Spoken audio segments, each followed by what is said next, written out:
¿Me quieres decir algo, niño? ¿Alguien me quiere decir algo?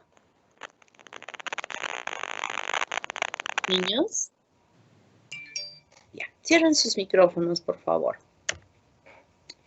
Entonces, la neurulación es el proceso de la formación del tubo neural y para ello, como ya habíamos visto con anterioridad, inicialmente se formaba el proceso notocordal y luego la notocorda, ¿verdad?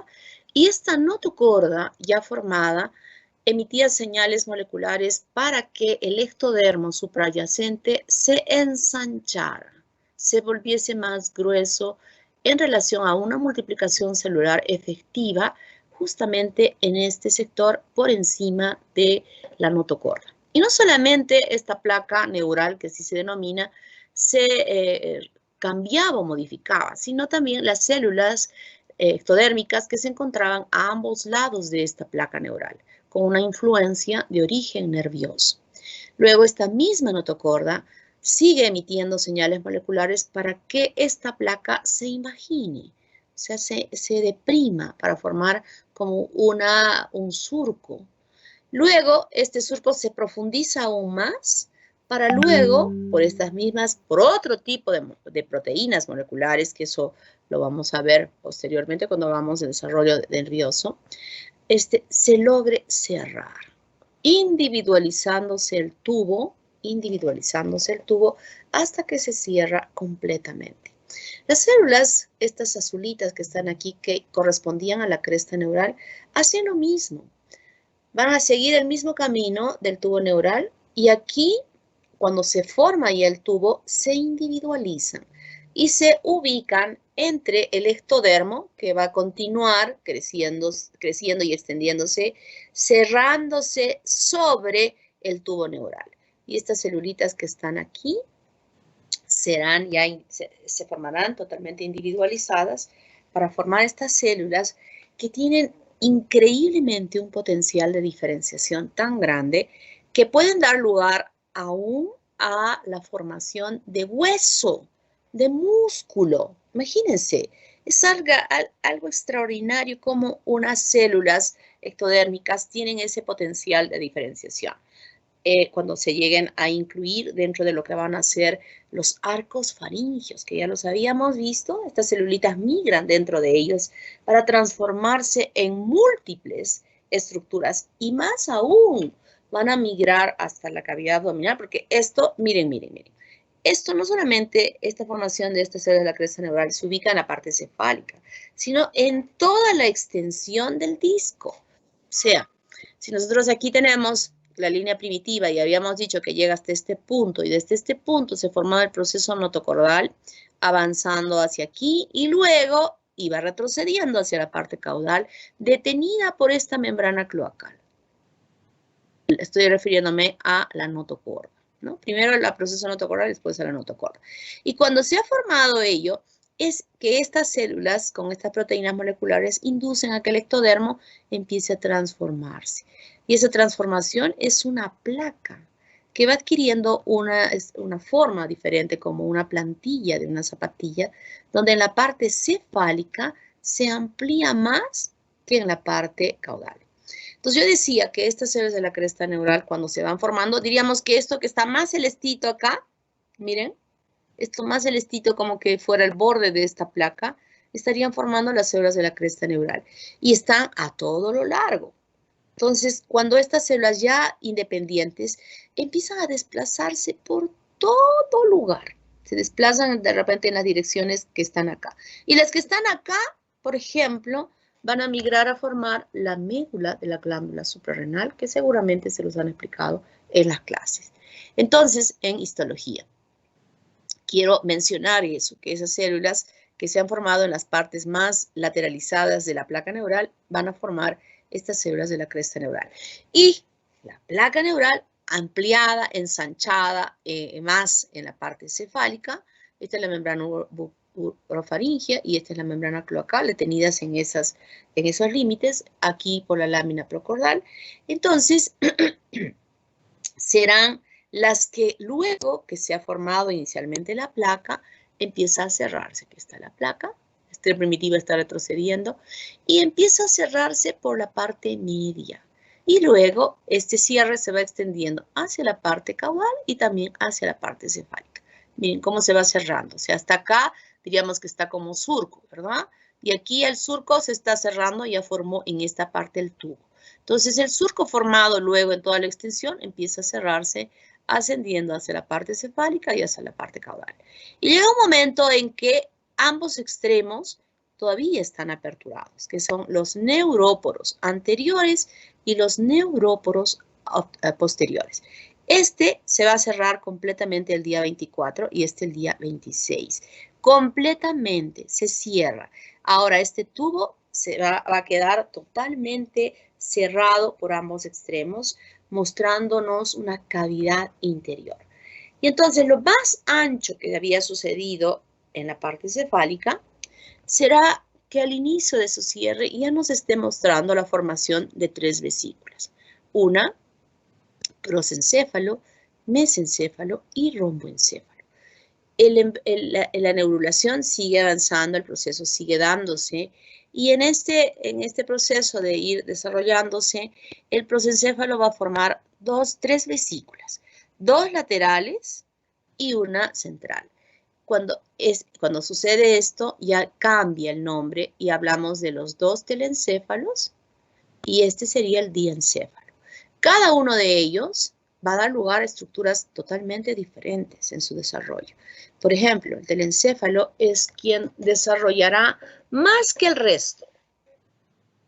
Este telencéfalo va a tener un ensanchamiento tan potente aquí, esta capita que había formado esta placa neural inicialmente, ya no va a ser una plaquita, sino aquí va a haber múltiples oleadas mitóticas de formación de las neuronas y se forman y sale una oleada. Y se forman todititas y sale, y sale, y sale. Y de esa manera va creciendo, creciendo y creciendo. Y estamos diciendo que estas formarán los hemisferios cerebrales. Entonces, cuando ustedes ven una cabeza, la imagen de una cabeza, de una masa cerebral, lo primero que se evidencia, siempre lo hemos visto así, son los 2 hemisferios cerebrales, ¿verdad? Enormes y grandes. Y todavía son tan grandes que ni siquiera tiene la superficie externa lisa, sino que vemos como circunvoluciones, ¿no? Como depresiones. Esas depresiones que ustedes ven en la masa cerebral es que creció tanto con un límite externo que empieza a doblarse. A doblarse, a doblarse, a doblarse, a doblarse, a doblarse, a doblarse. Es como cuando ustedes quieren, en un espacio reducido, quieren meter una cinta, ¿no? Una cinta. Y meten, y meten. Al principio la cinta está toda estiradita, bonita, pero pueden ustedes meter, meter, meter, meter. Y cuando van a ver, si es que la pelotita es transparente, van a ver múltiples pliegues dentro de la pelotita. Y eso es lo que sucede en esta parte de los hemisferios cerebrales con ese crecimiento sumamente activo, porque es en esta etapa donde crece más y crece más y crece más y crece más y crece más y crece más frente al resto, tanto del tubo como el resto del cuerpo, además, ¿no? Es el tejido que tiene un crecimiento y una multiplicación sumamente activa. Y dentro de ella aloja a estas cavidades que son los ventrículos laterales 1 y 2. Luego tenemos al diencéfalo que aloja aquí hay varias estructuras que se forman. Se forma el epitálamo, el tálamo, el hipotálamo. En la parte del techo de esta porción, además, forma la glándula pineal. Y en la parte baja, en el piso del diencéfalo, se va a emitir una proyección de tejido nervioso hacia la parte caudal, saliendo incluso de la misma masa de cerebro que se denomina infundíbulo. Este infundíbulo es quien va a formar la neurohipófisis, manteniendo siempre una conexión con el hipotálamo. Fíjense, por eso es que es muy importante cuando hablábamos de las hormonas, yo hablé al principio sobre el hipotálamo, por esta conexión a la glándula de la hipófisis. Y aloja al tercer ventrículo. El mesencéfalo no sufre ninguna dilatación, se mantiene como tal, claro que va creciendo también, y el espacio que aloja en esta porción corresponde al acueducto de Silvio. Y aquí vamos a tener en el techo los tubérculos cuadrigéminos superiores e inferiores que tienen relación con la visión y la audición. Luego se forma a partir del romboencéfalo por esa codadura pontina, que es una codadura casi en 90 grados, donde el techo de esta porción del romboencéfalo se estira por la acodadura, se estira como un rombo y justamente la curvatura pontina que está a la mitad, si ustedes hacen con su mano un rombo, hay ángulos a ambos lados, ¿verdad? Esas serían las curvaturas pontinas que al estirarse nos muestran un techo de una membrana finita y la parte que estaría pegada hacia el mesencéfalo va a corresponder al metencéfalo y la otra porción corresponderá esta sería la curvatura pontina y este sería el mielencéfalo.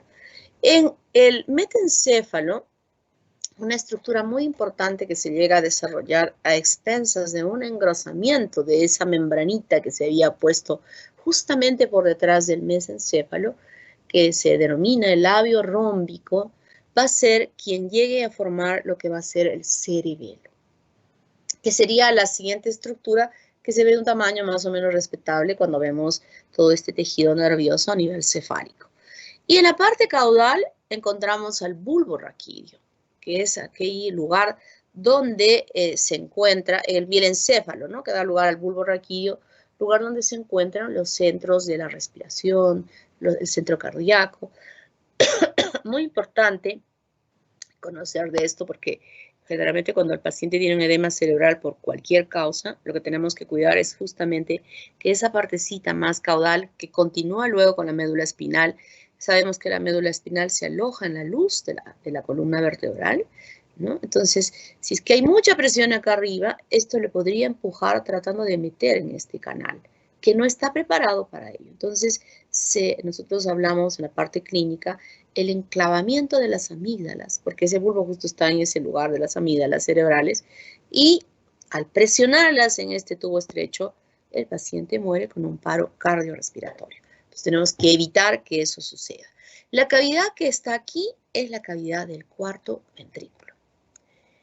Y entonces, tanto la notocorda como la formación del tubo neural permiten la separación en toda la extensión del mesodermo, que se diferencia entre mesodermo somítico paraxial, mesodermo intermedio y mesodermo lateral. Este mesodermo somítico o paraxial, a su vez, habíamos mencionado que se dividía en tres estructuras: el dermátomo, el miótomo y el esclerótomo, que lo vemos aquí al dermátomo, que formará la dermis de la piel por debajo de la epidermis formada del ectodermo. El miótomo, que dará origen a los músculos extensores y flexores de la columna y de todo nuestro cuerpo, con estructura muscular esquelética.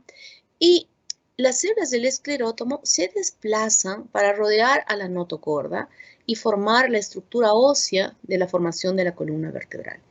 En algún momento había mencionado yo que justamente esta notocorda, que va a quedar atrapada al centro de esta formación ósea, finalmente en las sucesivas formaciones de las vértebras, que es una formación sumamente especial que la vamos a ver más adelante, queda como rezago en la formación del núcleo pulposo de los discos intervertebrales, ¿no? Y ustedes se lo estarán recordando porque a veces cuando nos gusta cascar los huesitos, rompemos las vértebras. Ahí entre vértebra y vértebra vemos como una gelatinita que está al centro, ¿verdad? Esa gelatinita, es el rezago de esta notocorda que ha quedado atrapada allí.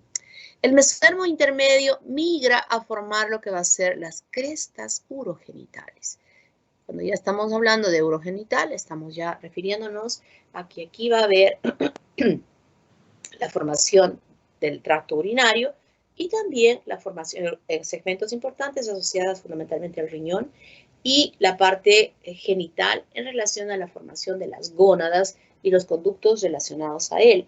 Estoy hablando de gónadas, estoy hablando del estroma de las gónadas, porque las células sexuales de los gametos no se originan a expensas de este mesodermo intermedio, como vamos a ver más adelante.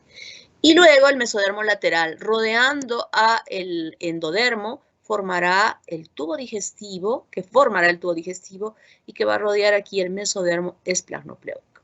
La apertura de este mesodermo lateral forma el celoma, que es esta cavidad, y por fuera el mesodermo somatopléurico, que estará en contacto con el ectodermo y que luego va a ser separado cuando el dermátomo emitirá las células para que estén ubicadas a este nivel. Además que esta musculatura también va a desplazarse ya para formar la pared muscular y además para que se diferencie en hueso, formando las costillas, etcétera, etcétera, etcétera, que lo vamos a ver también más adelante. Entonces, a grandes rasgos, es así como se produce la diferenciación inicial del embrión. ¿Alguna pregunta hasta aquí?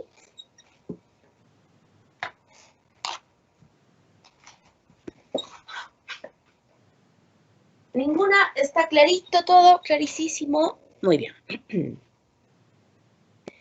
¿Cómo están escuchando? ¿Perfecto? ¿Hay alguna interferencia? No, doctora. Está perfecto. Todo bien, doctora. Está No, bien, doctora, ¿verdad? se escucha excelente. Ya, ¿saben qué hice? Saqué el cable de la computadora principal y ya no estoy usando el Wi-Fi, sino la he conectado a mi laptop. Lo que pasa es que en la principal no tengo micro, no tengo nada de eso, pero en el laptop sí. Así es que de hoy en adelante enchufado aquí en las clases y vamos a estar felices, sin interrupciones, ya no va a haber problemas. Así es que estoy feliz por eso. Ya no estoy estresada que si se cortó, no se cortó. ¿Me escuchan? ¿Están ahí? Bueno, están ahí, siempre voy a decir. Pero lo otro ya no. Bueno, entonces vamos a pasar a otra parte muy importante que ustedes tienen que primero entender y luego aprender. Porque esta parte es totalmente diferente a lo que conocen, a lo que han conocido de antes, ¿no? Ya sus profesores asumo que en estos días les han estado explicando sobre la placentación y si lo han hecho excelente porque ahora vamos a remarcar y reforzar mejor tal vez algunas partes de él. Yo les había hecho en esta parte, yo les preparé las láminas y les puse unos videos que a veces uno habla, explica y no llega a comprender bien, pero con los videitos yo creo que sí han logrado entender mejor. Y ahora reforzaré, aclararé algunos puntos para que se entienda mejor. ¿Les sirvió los videos? ¿Lo entendieron bien con los videos? Chiquitos, pero bastante útiles. ¿Les sirvió? Sí. ¿Entendieron? Sí, doctora. ¿Entendieron? Ya, entonces yo creo que ahora van a haber muchas preguntas, más que ya estamos en algunos grupos todavía. No, a estas alturas ya todos han visto esto en sus prácticas, o sea, ya no. Hoy día harán sus segundas prácticas, pero ya la primera ya todos la han hecho. Entonces, yo creo que ahora habrán habido algunas dudas que yo con mucho gusto las vamos a aclarar. Placentación, placenta y membranas fetales. Cuando explicamos la semana pasada sobre la segmentación, fecundación y segmentación y gastrulación, habíamos visto cómo ese huevo formado en el tercio externo de la trompa empezaba a migrar a lo largo de toda la trompa, de la luz de la trompa, y en este proceso iban multiplicándose las células, iban organizándose de tal forma que quedaban unas más exteriores y otras interiores, ¿no? Que era la masa celular interna o embrioblasto y externamente el trofoblasto. Y así, todavía como masa interna, porque era un conglomerado de celulitas, eclosionaban al salir de esta zona pelúcida que las envolvía en forma bastante perfecta, ¿no? Y en la eclosión, ya casi dentro de la cavidad del útero, estas celulitas del trofoblasto empezaban a diferenciarse un poco más. En uno de los lados había una diferenciación más perfecta en la formación de dos tipos celulares, que eran el citotrofoblasto y el sincicio-trofoblasto. Y que este sincicio llegaba a adherirse a la superficie del revestimiento de la cavidad del útero, es decir, de la mucosa del endometrio. Y expliqué que en ese momento había mecanismos moleculares muy específicos de recepción entre el blastocisto a través de estas capitas del sincicio-trofoblasto y del endometrio. Esta relación molecular importantísima que permitía que, así como habíamos explicado y había dicho yo, miren cómo se implantó, cómo solamente de la misma especie el espermatozoide puede ingresar en ese reconocimiento al atravesar la zona pelúcida, lo mismo sucede aquí. Aquí mismo va a haber esta relación perfecta para que se permita al principio la adhesión y luego la penetración de ese blastocisto dentro del espesor de la mucosa del endometrio, que lo tenemos aquí, ya grande. Estoy hablando porque aquí ya está grande y estoy explicándoles que ustedes mentalmente están siguiendo en su mente todo lo que yo he mencionado para reforzar aún mejor lo que yo había explicado.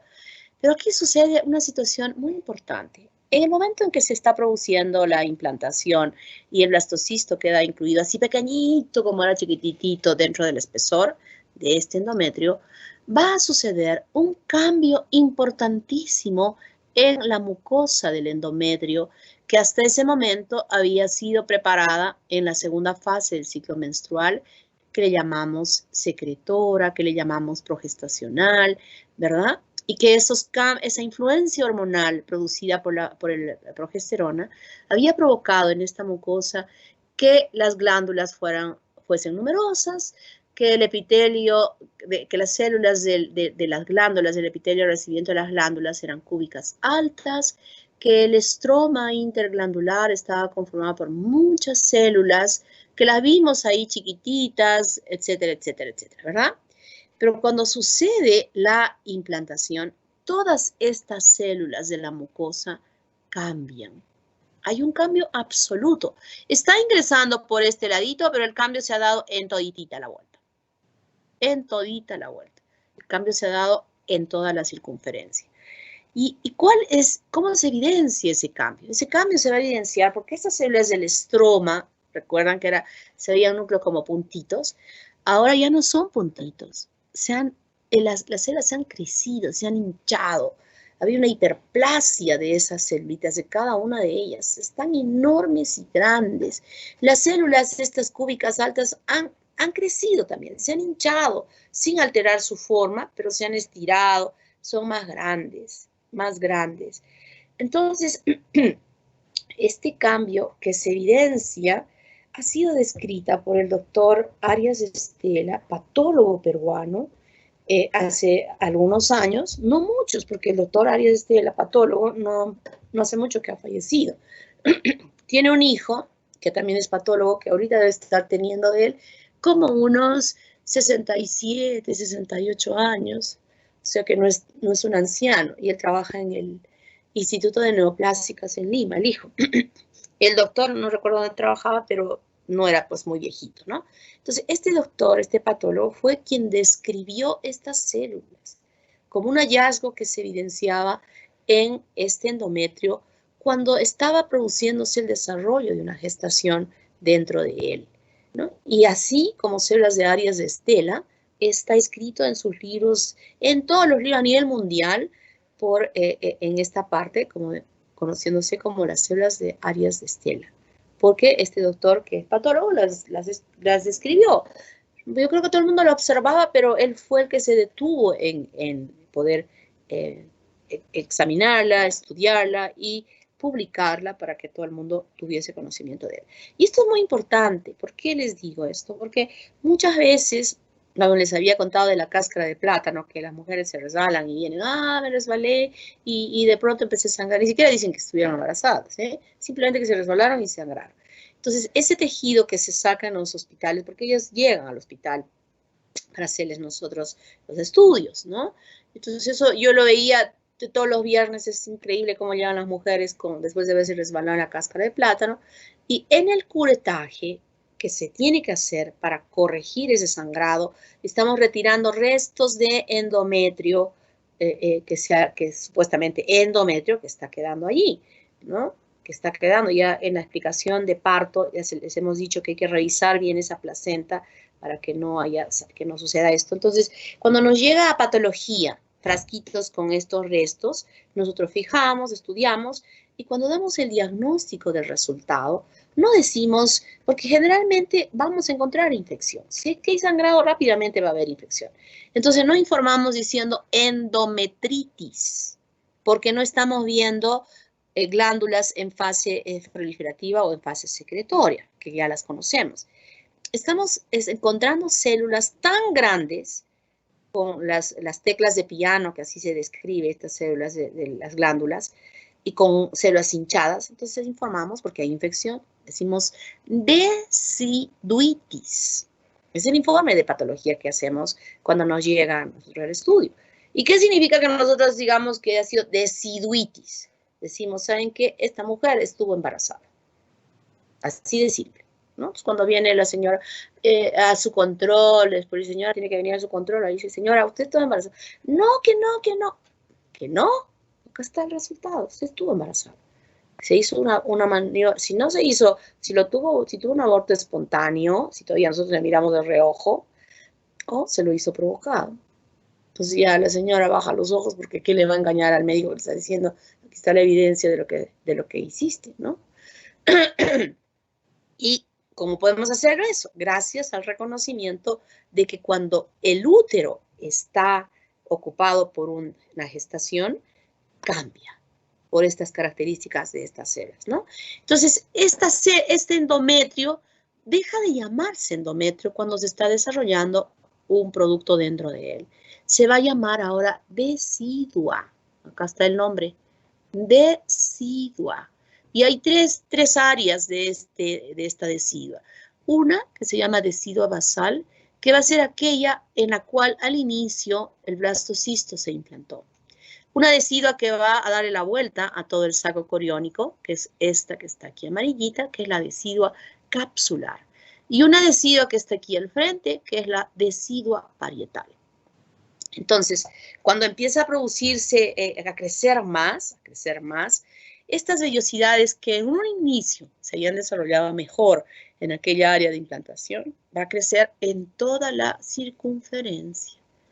En toda la circunferencia. Estas vellosidades coriales o coriónicas, que es lo mismo, se desarrollan en toda la circunferencia. Y todo este saquito que está dentro del endometrio, de la decidua, ahora vamos a hablar con propiedad, todo ello, le llamamos nosotros siempre saco coriónico.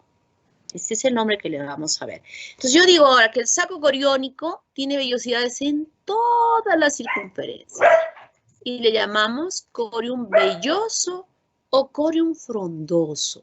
Las vellosidades están en toda la vueltita. Es como una pelotita de tenis con full pelucitas en su entorno. Entonces, el saco coriónico, que va a ir creciendo por el crecimiento del embrión dentro de él, va ampliándose. Y esa ampliación se debe fundamentalmente al crecimiento del embrión, que aquí lo vemos de blanquito. Esta cavidad celeste que está aquí alrededor es la cavidad amniótica. Ya se está plegando el embrión y al plegarse, recuerden que va a cubrir de ectodermo toda la superficie de su cuerpo. Y cuando nosotros nos extrapolamos a las dos capitas iniciales, al epiblasto y al hipoblasto, yo les expliqué, miren, de los bordes externos del epiblasto van creciendo estas membranitas para formar lo que va a ser la cavidad amniótica. Y esta membranita se llama membrana amniótica. Y luego cuando este epiblasto ya en la gastrulación ya no se llamaba epiblasto, sino se llamaba ectodermo, igualmente desde los bordes del ectodermo iba a nacer la membrana amniótica. Y cuando el embrioncito se pliega, es decir, se dobla, yo había dicho, fíjense, se cierra el embrión en la línea alba, en la parte central de su cuerpecito, allí se van a juntar los dos ectodermos. Y los dos ectodermos al cerrarse están cubriendo completamente toda la superficie de la piel del embrión por ectodermo. ¿Y dónde se juntan? Después que se ha plegado, ya se va acortando en los bordes superior e inferior y va a quedar esta membrana amniótica pegadita al ombligo. Y justamente el cordón umbilical está recubierto de membrana amniótica hasta la implantación del cordón umbilical en el borde de la piel. Entonces, cuando el ectodermo está recubriendo completamente a todo el embrión, está permitiendo que esté cubriendo completamente y está ampliando esta cavidad amniótica. Miren, al principio solo, si es que era una membranita, era una cavidad chiquita, pero al plegarse ya tenemos una cavidad que está rodeando completamente al embrión. Lo rodea completamente al embrión.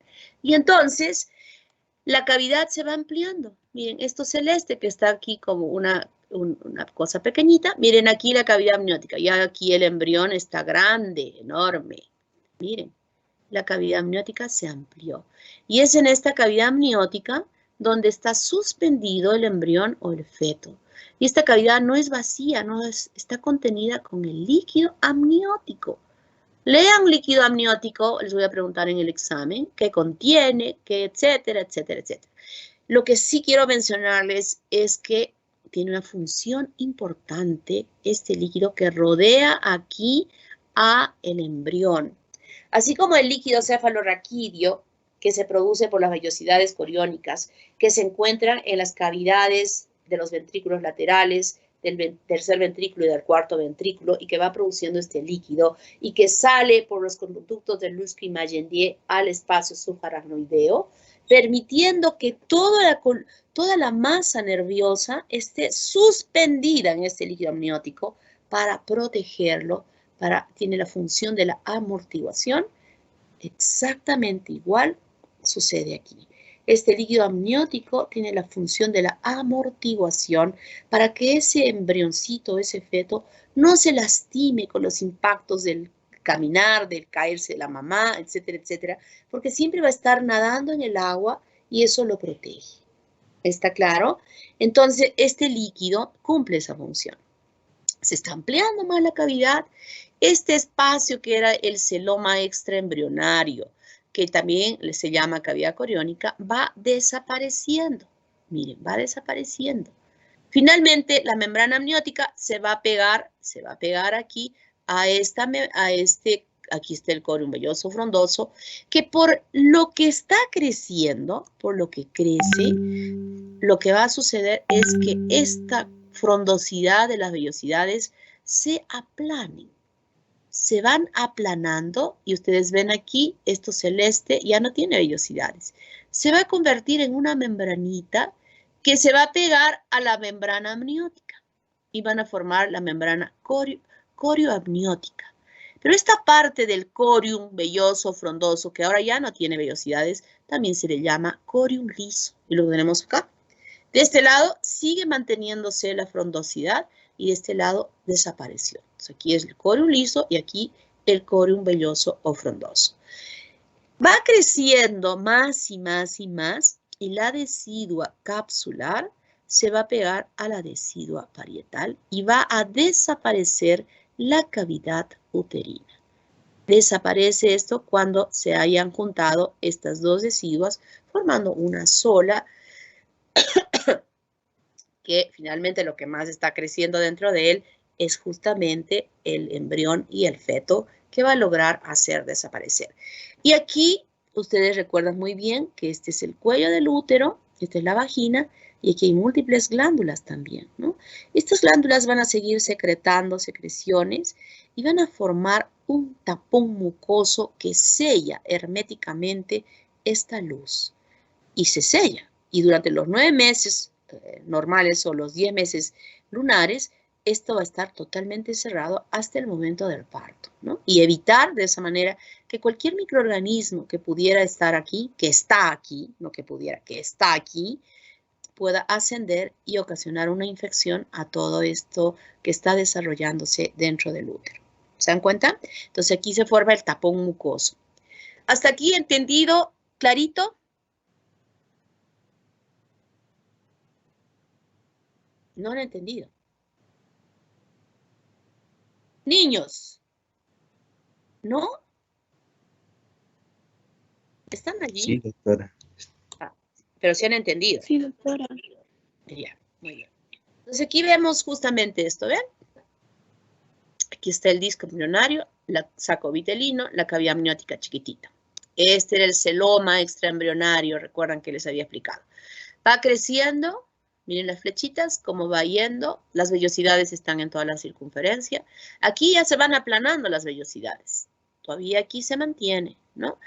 Sigue creciendo y va a ir desapareciendo este espacio hasta que finalmente la membrana amniótica se va a juntar con el corium liso, que ahora es una membrana que se llama membrana coriónica, y esta partecita de aquí ya forman una sola estructura. Esto se sigue manteniendo y justamente estas vellosidades que están frente a la vellosidad, a la decidua basal, será la que forme la placenta. O sea que la persistencia de estas vellosidades son las que van a dar lugar a la formación de la placenta. Aquí siempre habíamos visto que había un tejido mesodérmico que conectaba a esta estructura, que era el tallo conector o tallo de fijación. Luego, en este espesor del tallo que se va alargando es donde se va a formar los vasos del cordón umbilical que se van a ir alargando. Fíjense, aquí dentro va a haber una gran angiogénesis en la formación de vasos. Igualmente va a haber una gran angiogénesis en toda esta parte y una excelente angiogénesis dentro del espesor de cada una de estas vellosidades que al inicio no había. El saco vitelino se estranguló, que era muy grande, y queda aquí un rezago que desaparece y no va a participar en absoluto en ninguna estructura futura. Esta es una imagen donde vemos el saco coriónico con vellosidades en toda la circunferencia, el corium velloso o frondoso, aquí todavía no hay corium liso, y el embrión está aquí dentro con todos los elementos que nosotros ya habíamos estudiado, ¿no? Este es el rezago del saco vitelino que ha quedado a un lado. Aquí está la colita en esta parte. Miren esta sombra un poco más clara que corresponde al miembro inferior. Esta más clarita al miembro superior, ¿no? El esbozo del corazón, las vesículas de la cabecita allí. Existe una clasificación que es la clasificación de Carnegie, que tiene diferentes numeraciones y que en cada una de ellas existen diferentes características que representan a reconocer que en qué estadio se encuentra, ¿no? En este caso es el estadio 14 de Carnegie, que corresponde a 32 días de desarrollo. 36 días más, miren, las aletitas ya han crecido un poco más, las vesículas se ven más perfectas, la vesícula óptica también, el esbozo del corazón, y esto que ven ustedes aquí ya como una cosita bastante desarrolladita más rosada es el hígado. Todavía seguimos con corium velloso, frondoso en toda la circunferencia. Y en esta cara de este lado, por este lado estará pegado a la decidua. Y por este otro lado es la membrana amniótica, donde ya podemos visualizar ramificaciones que están conectadas al tallo conector que formará posteriormente el cordón umbilical, que tendrá la posibilidad de crecer, de alargarse. Y vemos estos vasitos que son los vasos que se van, de vasos grandes, ramificarse finamente y que están metiéndose dentro de estas vellosidades coriónicas.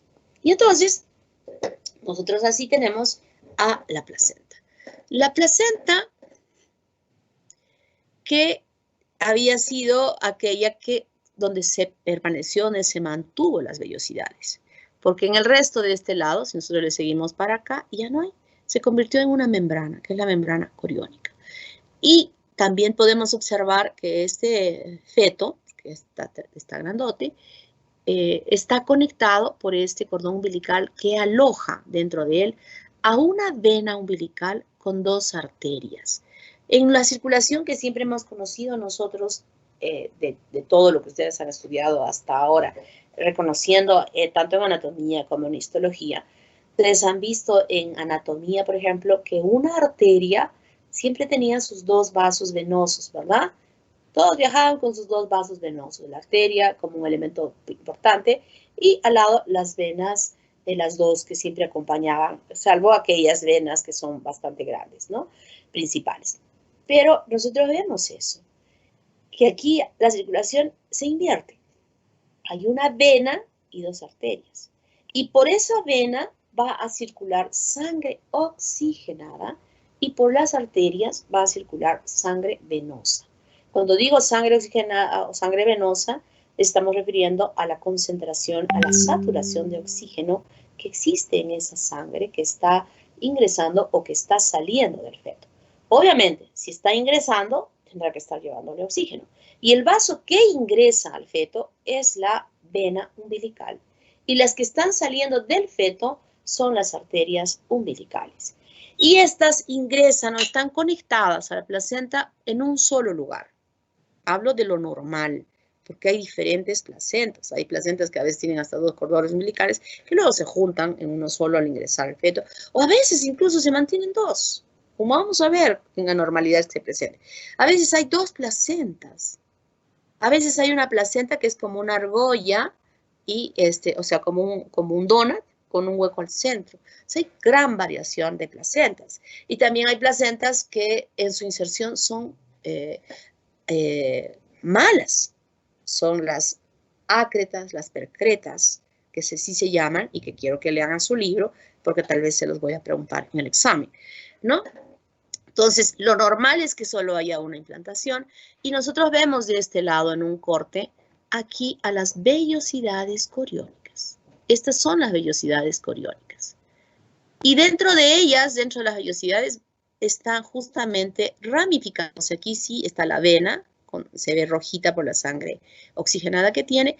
Y luego estos vasos que son de calibre importante se empiezan a ramificar dentro del espesor de las vellosidades. Fíjense cómo se van ramificando, se van ramificando, se van ramificando. Y por el otro lado tenemos nosotros a la decidua basal. Y esta decidua basal, a ella llegan ramificaciones de la arteria uterina, formando lo que son las arterias endometriales o las venas endometriales. Y estas venas, que son de calibre importante todavía, sabemos que se ramifican, que se ramificaban para formar, por ejemplo, las arterias espiraladas, que se metían dentro del endometrio y que en este caso vamos a decir que se meten en la decidua. Y recuerden cuando yo expliqué la semana pasada cómo ese sincicio trofoblasto va avanzando dentro de este endometrio que se llama ahora decidua, va avanzando y como que rompía la pared del capilar y el capilar se abría al espacio que había formado esta extensión del sincicio trofoblasto, ¿verdad? Y entonces eso es lo que sucede. Va el sincicio a romper los capilares que se aperturan directamente como que hubiera cortado el vaso y la sangre va a caer directamente sin comunicación, sin extensión del capilar para que se pueda juntar con otro capilar suyo, no eso, y tampoco para que se continúe y se conecte a un capilar de la circulación fetal que se ha formado aquí dentro de la vellosidad coriónica. Es decir, que la sangre de la madre va a caer en los espacios entre estas extensiones de las células del sincicio, de las vellosidades revestidas del sincicio trofoblasto. Cae directamente. Es como que la manguerita de conexión que era el capilar ha sido cortado. Y al ser cortado, hay una comunicación que está cayendo, que está abriéndose, que la sangre está cayendo a algún lugar y esta sangre está cayendo a estos espacios intervellosos. Es algo absolutamente diferente a lo que ustedes conocieron, ¿no? Totalmente diferente. Entonces, dentro, ahora me jalo esta vellosidad, esta vellosidad aquí, y la tengo acá, donde veo la ramificación dentro de las vellosidades, ramificaciones de calibre más grande, cada vez más delgado, hasta que en la parte más distal de las vellosidades, la circulación dentro de esta circulación es normal. Cuando digo normal, es que aquí va a haber una microcirculación. Y cuando digo microcirculación, estoy hablando de aquella que sí ustedes conocen, donde viene una arteria de gran calibre, de mediano calibre, de pequeño calibre, una arteriola, una metarteriola, y luego se capilariza. Y en el otro lado empieza a aparecer una vénula, una vena de pequeño calibre, mediano, gran calibre, hasta formar una vena grande, ¿verdad? La sangre siempre va a estar circulando dentro de estas cavidades. Y el lugar donde hay el funcionamiento normal de intercambios gaseosos, nutritivos, es justamente a nivel capilar, ¿verdad? Porque en las otras no, las capas que tiene, que son capas musculares, van a evitar que esto suceda.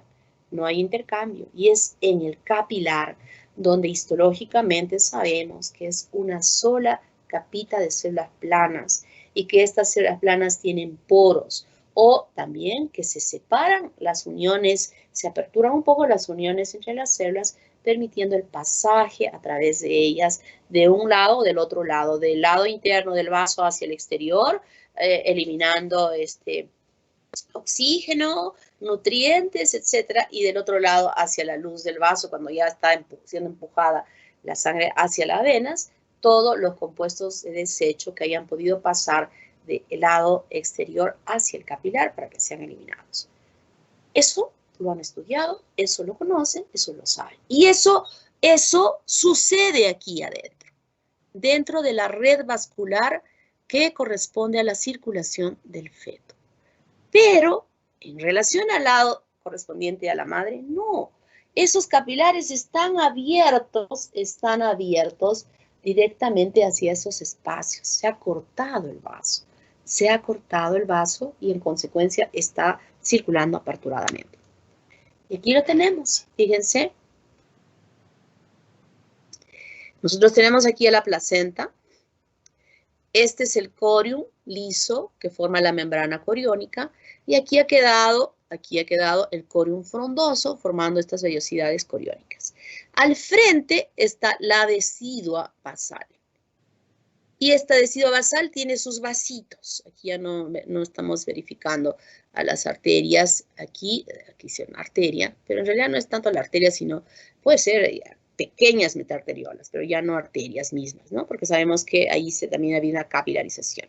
Que se está abriendo, fíjense, aquí justo le cortó el inciso y se está abriendo hacia este espacio, donde le hemos cortado las vellosidades y lo que estamos observando es un espacio.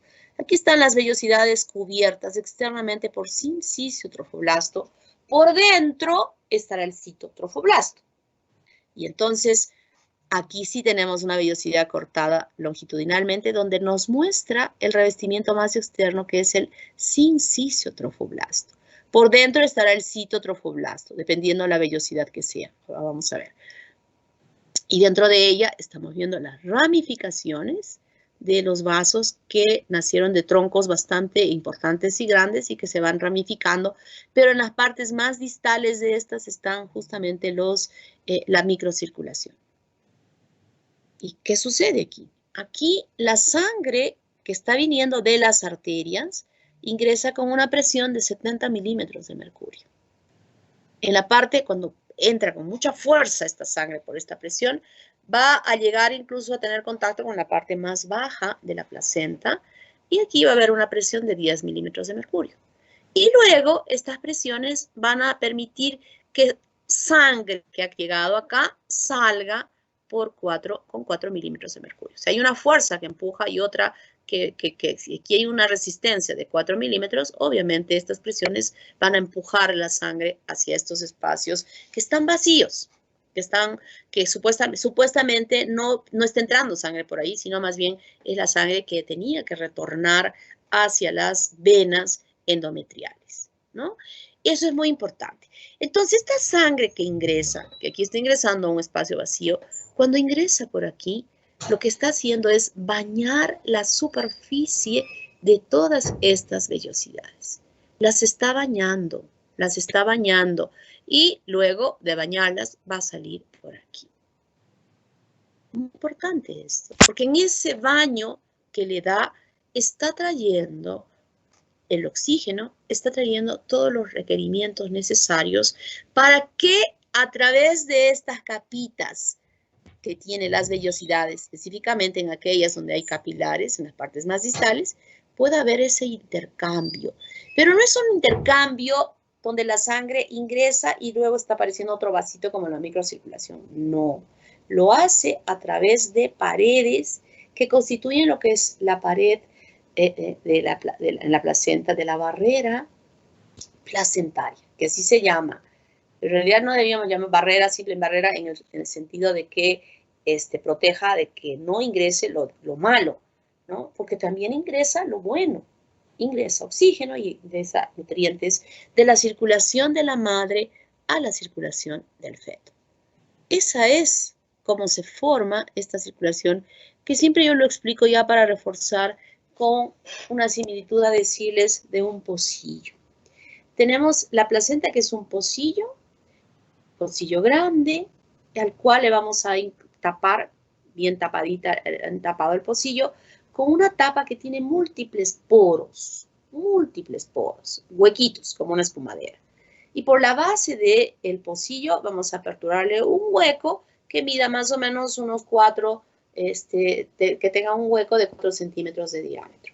Y por allí voy a introducir un arbolito, no sé cómo, pero lo voy a introducir un arbolito de bonsái de pino, porque el pino no tiene hojas, sino tiene extensiones como los deditos de E.T., de esa película que ustedes han visto, que es, recuerdan, ¿no? No sé si armarán ustedes su arbolito de Navidad, yo creo que no. No es de mi casa, ¿no? No lo suelo hacer, lo hacía otra persona y no voy a pedir que venga otra persona a que me lo arme, de verdad es complicado. Yo soy cero a la izquierda para eso porque es horrible. Es lindo verlo el arbolito, pero armarlo es terrible, a mí no me gusta. Bueno, entonces las ramitas del arbolito son así, ¿no? Tienen estas extensiones. Entonces metí mi arbolito, vacío mi pocillo, vacío, metí mi arbolito y el arbolito extiende sus ramitas en todo este espacio. Y a esta tapita, a la tapita, le voy a conectar diferentes mangueritas, rojas y azules, de diferentes colores, ¿no?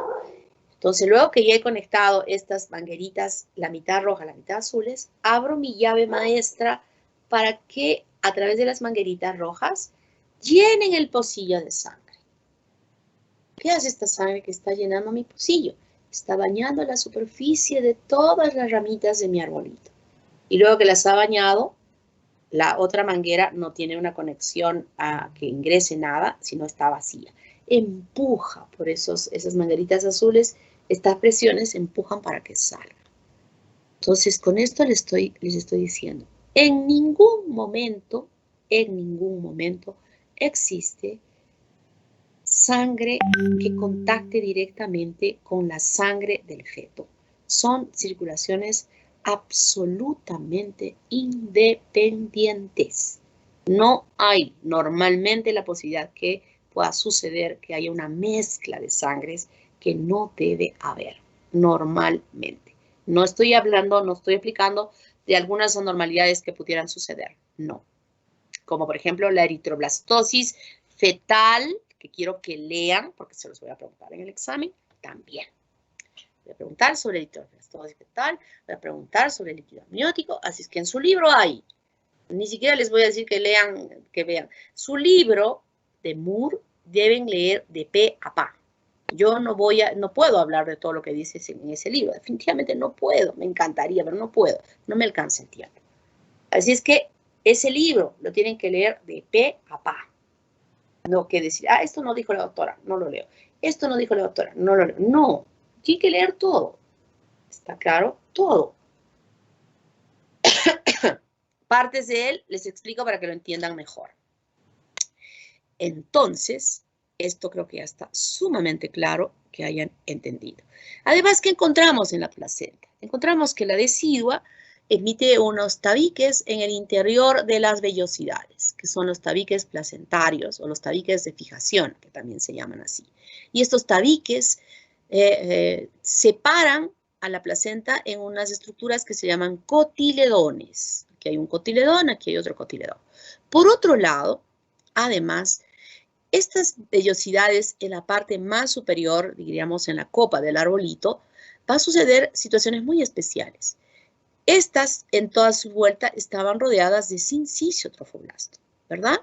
Pero ¿qué pasa en un momento? Sucede que el citotrofoblasto rompe al sincisio y se pasa para encima. O sea, sale hacia afuera. Y cuando sale afuera, va revistiendo completamente la superficie de la placenta para estar en contacto el citotrofoblasto con la decidua basal. También se le llama concha citotrofoblástica o coraza citotrofoblástica, ¿no? O sea que ya en este momento ya no es el sincisio el que esté en contacto con la decidua, es el cito.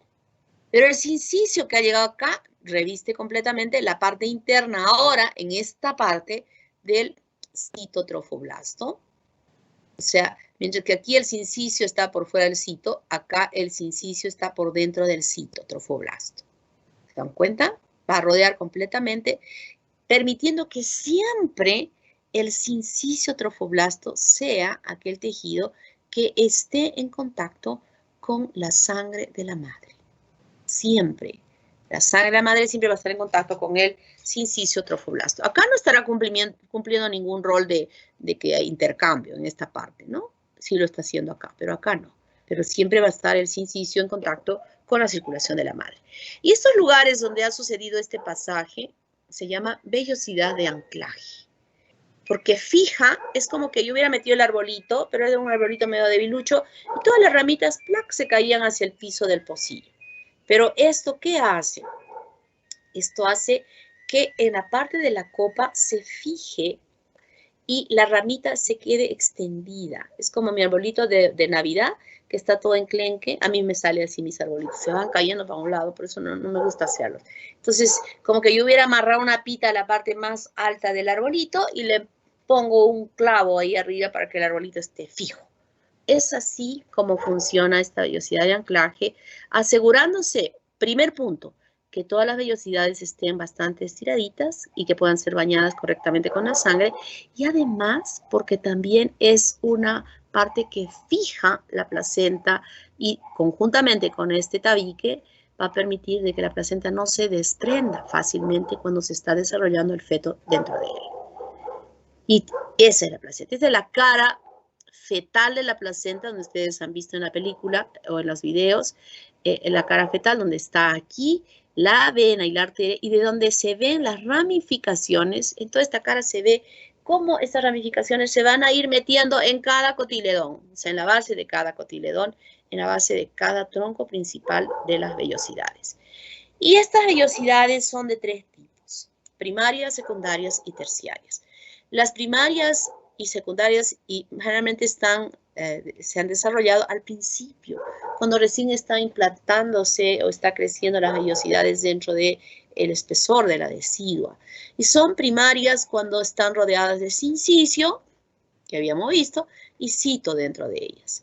Luego las secundarias, cuando las del cito se organizan mejor, y dentro ya empieza a aparecer este mesodermo extraembrionario, que también se llama tejido conectivo embrionario, varios nombres puede llamarse lo mismo, pero ya está ocupando la parte central. Y es una vellosidad terciaria cuando en el espesor de este mesodermo, por una proliferación angiogénica, que significa formación de vasos, ya empieza a formarse esta circulación. Ojito que cuando se forma la circulación, no es que se forme como cuando crece un arbolito. A ver, como cuando crece un arbolito. ¿Qué significa que estoy diciendo esto? Que el arbolito empieza a estirarse y va extendiéndose la ramita. No, no es así.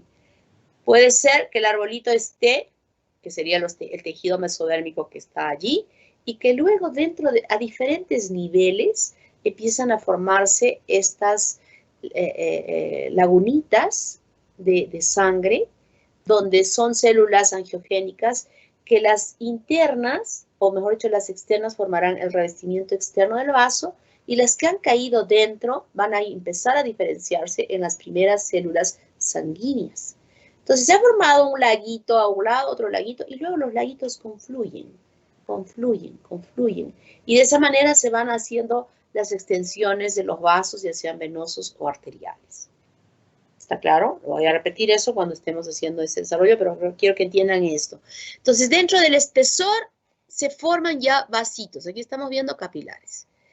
Y es una vellosidad terciaria que ya empieza a aparecer casi al final del primer trimestre, que son las terciarias, incluso mucho más antes, donde esta vellosidad terciaria, que forma la barrera placentaria, tiene estas capas. Voy a ponerme en este lugar.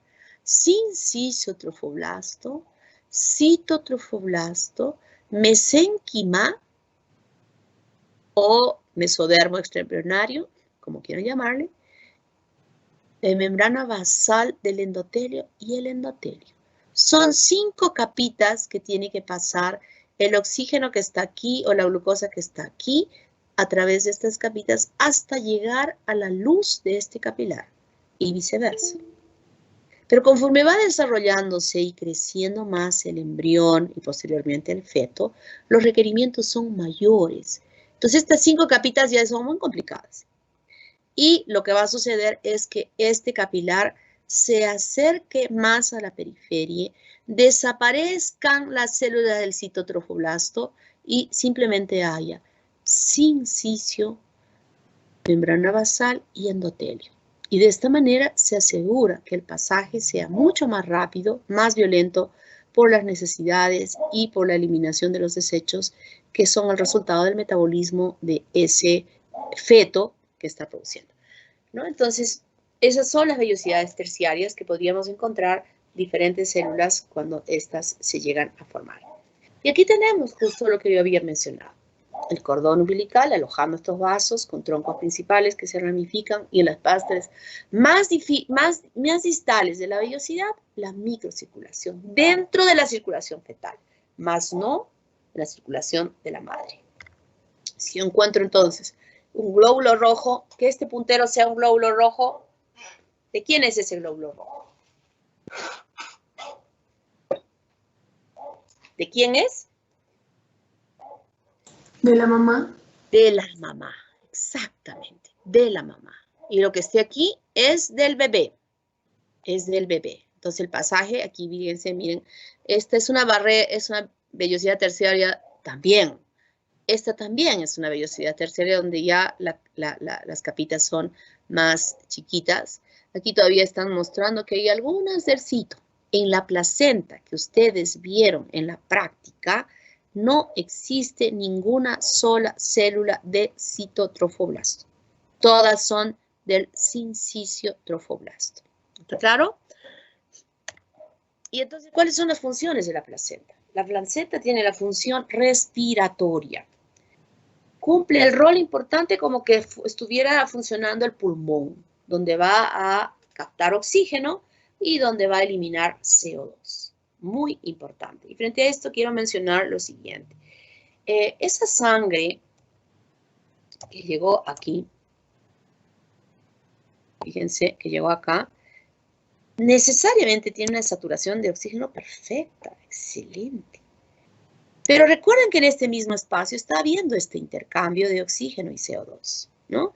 Entonces, como que disminuye aquí la concentración de oxígeno, disminuye.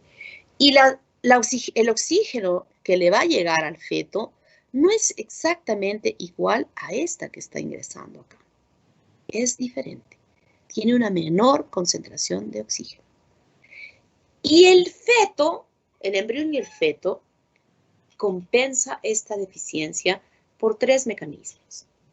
Un mecanismo es la frecuencia cardíaca incrementada, que no es la misma que la nuestra.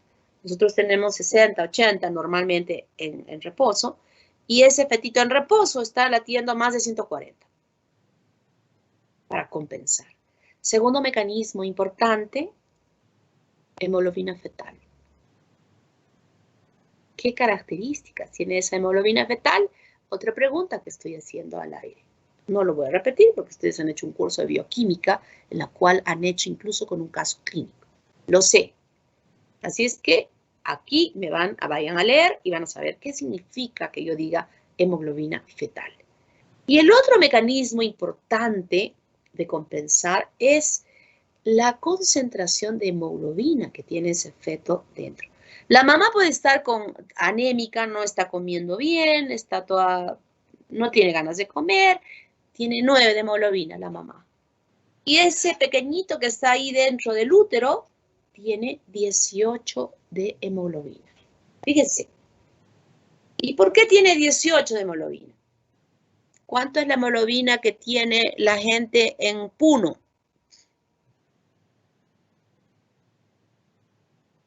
¿16 o 18, doctora? 16 a 18. Yo creo que más, ¿no? O sea, 18.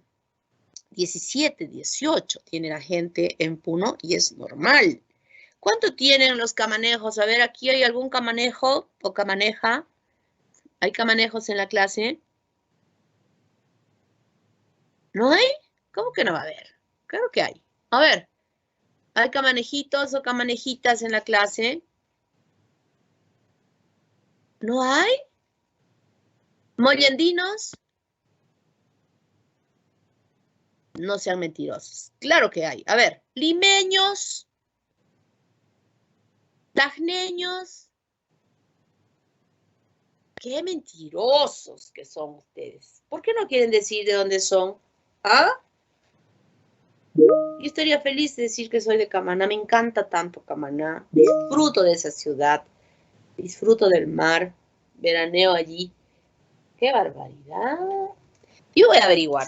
Van a ver. Y pobre de aquel que sea de ese lugar. Ustedes saben que yo como directora de tutoría puedo acceder a esa información. ¿Eh? Sección A. ¿Hay alguno de esas ciudades? ¡Qué horror! Bueno, si no son ninguno de ahí, ¿quién me dice cuál es la hemoglobina normal de una persona que vive en Camaná? O que vive al nivel del mar. Doctora, de 18 a 21. No. ¿No?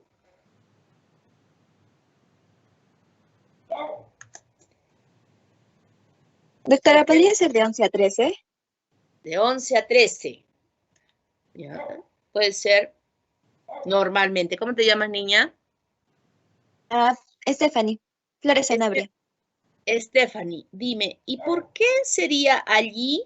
¿Por qué sería allí 11, 13? ¿Y por qué en Puno sería 18?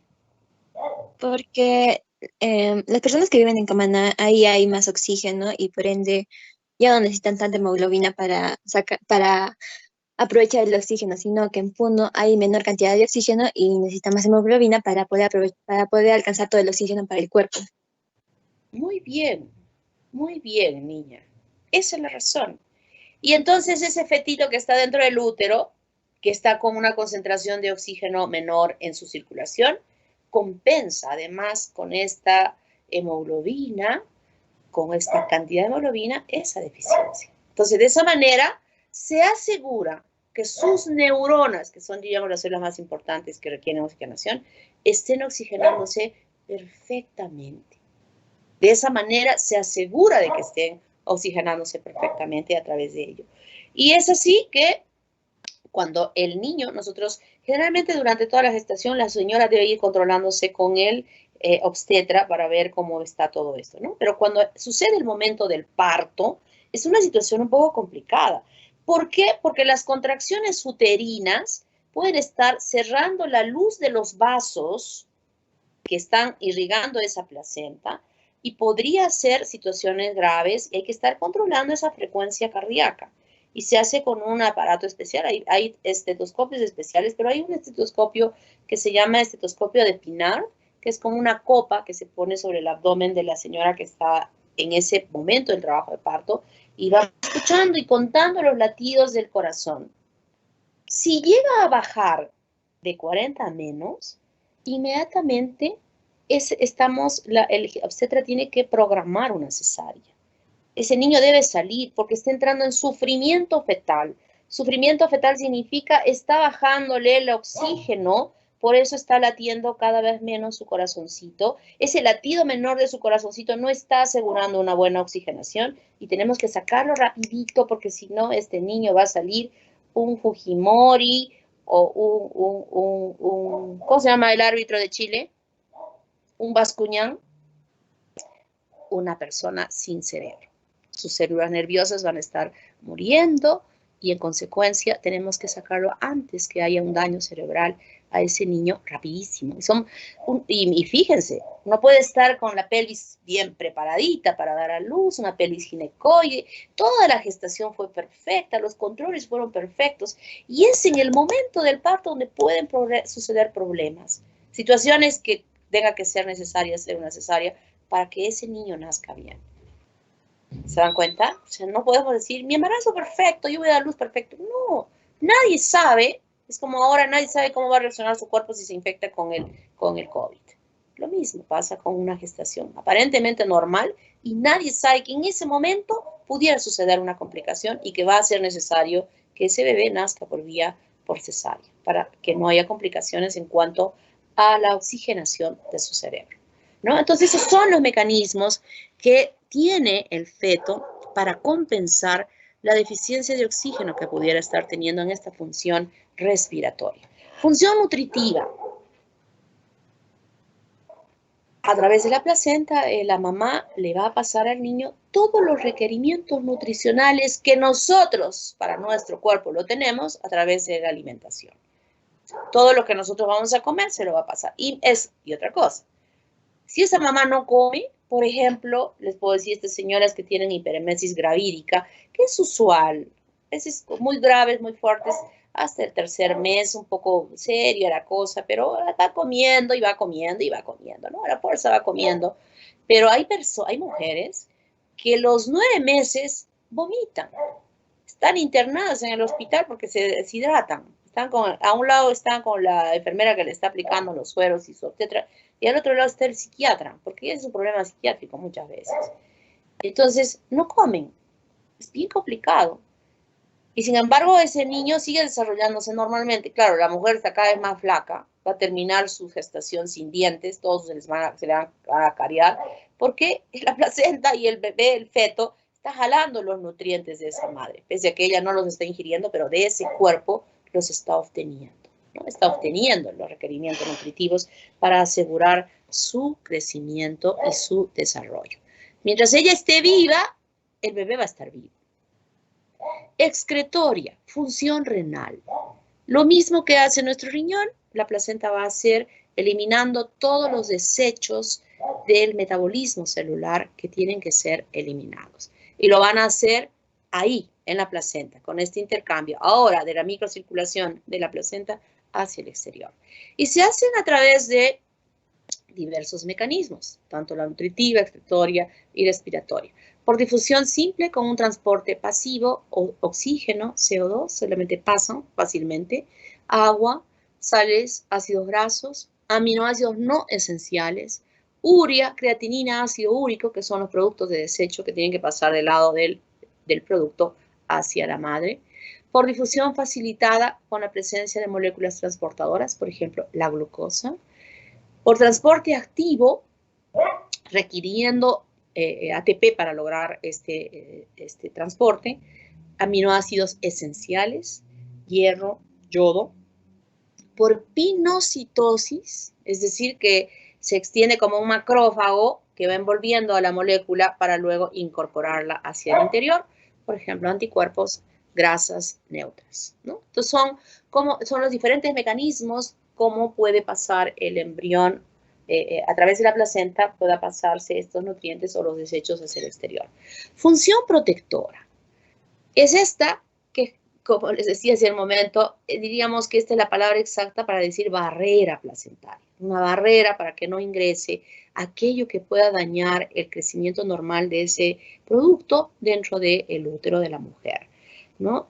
Y estas 3 capitas son útiles, claro que lo son, para muchas cosas, pero lamentablemente no es absoluta, porque a través de ella pueden pasar sustancias tóxicas, que usualmente le llamamos, por ejemplo, teratógenos, que son compuestos como medicamentos, como cualquier otra sustancia que pueda alterar el desarrollo normal de ese feto y permitir que salga normal, que tenga problemas en el corazón, que tenga problemas en el riñón, etcétera, etcétera. Y llamamos ahí sustancias teratogénicas. Entonces, un teratógeno es un compuesto que daña el desarrollo normal de ese feto, altera el desarrollo normal de ese feto. O pueden ingresar también microorganismos como virus, bacterias o parásitos que pueden pasar a través de ella, ¿no? Y ustedes han visto en su práctica a la placenta que tiene un macrófago muy importante que se llama la célula de Hofbauer, que en cierto modo ayuda a que se produzca esta protección. Pero como vuelvo a repetir, lamentablemente no es absoluta. Lamentablemente no es absoluta. Metabólica. Esta función es muy importante porque, por ejemplo, la placenta es un almacenamiento, o sea, por ejemplo, se puede almacenar allí glucógeno. Así como el hígado es un lugar donde se almacena el glucógeno en forma importante, en la placenta guarda, tiene la capacidad de ir formando las cadenas a partir de la glucosa, de formar glucógeno, que es una reserva importante que tiene el feto en ella y que es utilizada luego en su metabolismo. Endocrina. Es una glándula la placenta. porque produce diferentes hormonas. Desde el principio, desde la primera semana de desarrollo, cuando se producía esta diferenciación celular ya del trofoblasto, ya se estaban formando las primeras células de inciso trofoblasto, son estas las que van a ser eliminadas, liberadas hacia la circulación sanguínea y que es detectada. Hay técnicas en el laboratorio y que se detectan en sangre, con técnicas sumamente especiales y que obviamente cuestan muchísimo, porque puede tener la capacidad de detectar concentraciones pequeñísimas, que a la semana de haberse producido la fecundación ya se puede determinar si esa mujer está o no está embarazada, ¿no? Hay otras técnicas que se miden justamente cuando no le llegó la regla a la mujer, que pueda detectarse, que ya son menos costosas, pero igual están detectando concentraciones pequeñísimas de esta hormona. Y bueno, hay otras que se pueden tomar a los 15 días, como en la orina, que ya está la cantidad de hormona gonadotrófica coriónica que puede ser detectada en la orina, ¿no? Entonces, en este sentido, ya es una glándula endocrina que va produciendo esta hormona y que luego la mantiene, la sostiene. Y recuerden que esto es muy importante, esta producción desde el inicio, porque esta detección, este censo que hace la glándula hipófisis de la presencia de esta hormona, es la que va a permitir que se siga liberando LH y que de esa manera pueda seguir manteniéndose activa la producción de progesterona por el cuerpo amarillo. Yo se los mencioné que esto sucedía hasta el tercer mes de desarrollo, y que esto era asumido, ese rol, ahora sí por la placenta, con la producción de progesterona y de estrógeno, ¿no? A partir del tercer mes de desarrollo, es la placenta la que asume la producción de estas hormonas. Además, produce el lactógeno placentario.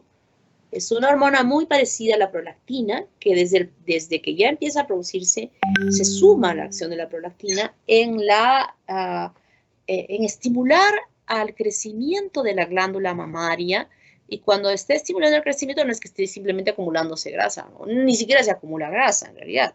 Lo que está haciendo es que haya una proliferación glandular de las glándulas que se encuentran en la glándula mamaria. Ustedes han visto en la práctica glándula mamaria en reposo, ¿verdad? Unas cuantas glandulitas y un estroma interglandular bastante alto.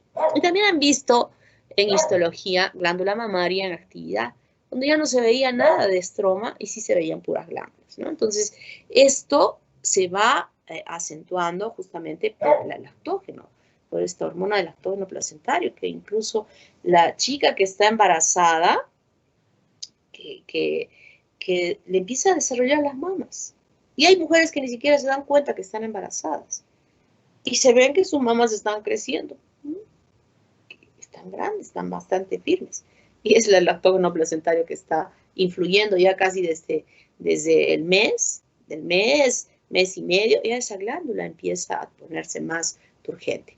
También produce tirotropina, que es una hormona similar a la T4, que es muy importante. Esta hormona, la T4, que es producida por el mismo feto cuando se llega a desarrollar la glándula y que al principio es apoyada por la producción de la placenta, es muy importante en el desarrollo de la estructura del feto. Es una hormona que participa muy bien, que cuando no existe la hormona, cuando no se produce correctamente, o cuando es destruida la hormona por anticuerpos de la madre al niño, el niño nace con hipotiroidismo, que hay manifestaciones bastante importantes en su desarrollo. Esta es la barrera, aquí está el capilar del bebé, y de aquí va a pasar para aquí productos de desecho, ¿no? Dióxido de carbono, urea, ácido úrico, creatinina, bilirrubina, otros compuestos como por ejemplo los antígenos de su sangre, que son totalmente diferentes a la sangre. El tipo puede ser el mismo tipo de sangre, pero por ejemplo si el papá es A, la mamá es O B o tiene RH negativo, esos antígenos van pasando de este a este lado. Y eso es muy importante porque son tipos de sangre totalmente diferentes. Y lo que va a suceder aquí, cuando sale esta sangre, van a ir a los pulmones y a los riñones de la madre, donde van a ser depurados, obviamente, pero inicialmente está cumpliendo ese rol, ¿no? De depuración, porque está saliendo hacia la circulación de la madre. Y del lado de la madre, va a ingresar al capilar del producto nutrientes, ¿no? Oxígeno, agua, hidratos de carbono. También puede pasar, por eso es que lo malo es que pueda pasar un poquito y altera esto que habíamos dicho. Pero más que nada pasa oxígeno. Aminoácidos, lípidos, todo lo que necesita el embrión para su crecimiento. No puede pasar, o mejor dicho, sí pasa, pero no debe pasar, drogas, como por ejemplo el alcohol, el cigarro, las drogas mismas como la cocaína, la marihuana, todo eso pasa fácilmente.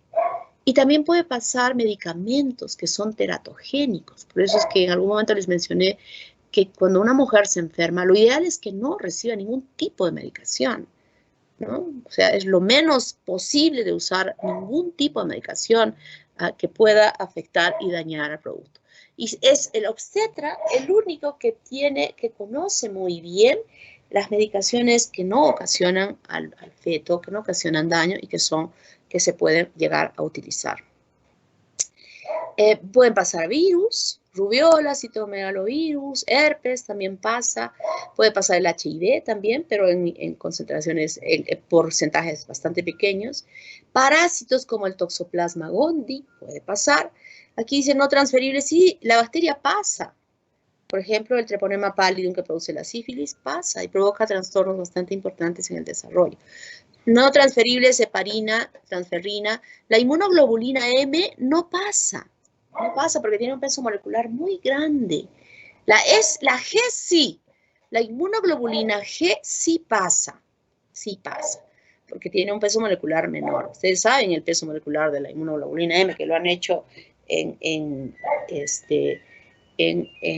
inmunología, también han hecho en bioquímica, también han hecho en fisiología, también han hecho en histología, o sea que conocen cómo es la característica de esta inmunoglobulina. Entonces, pesa mucho y a veces cuando se hace un estudio del recién nacido y encontramos inmunoglobulina M, determinamos que esa inmunoglobulina fue producida por ese feto. Ante tal vez alguna infección que tuvo, algo que pasó, él produjo esa inmunoglobulina M, porque en la madre no se lo pudo pasar. Este es el corium frondoso, el corium liso, ¿no? Y este es lo que va a dar lugar a la formación de la placenta. Y tenemos el parto, que lo han visto ya perfectamente bien en la práctica, lo han visto con los videitos. Simplemente decirles que hasta hoy no se sabe exactamente quién es que estimula a la hipófisis para la producción de la oxitocina y que inicie las contracciones, permitiendo que todo este contenido, que no es variable, pueda aperturar el camino, primero adelgazando el cuello del útero, borramiento, o dilatando el cuello en la dilatación, ¿no? Y cuando esto se ha producido, permite ya la salida del feto a través de la vagina y con los movimientos que los han visto ustedes, cómo se va moviendo, llega a salir. En ese momento vamos a pinzar el cordón umbilical, viendo que ya no lata, nosotros tocamos, se siente el latido, y cuando deje de latir, hacemos el pinzamiento, y luego vamos a amarrar el cordón umbilical a 2 centímetros del borde de la piel, con un hilo estéril totalmente firme, no muy fuerte porque si no corto con el hilo el cordón, pero tampoco lo voy a hacer delgadito porque podría tener algo grave después de que voy a ver al bebé a la hora en su camita y está muerto. Cuando levanto los cobertores voy a ver que se murió desangrado, ¿no? Entonces hay que cerrar bien, firmemente.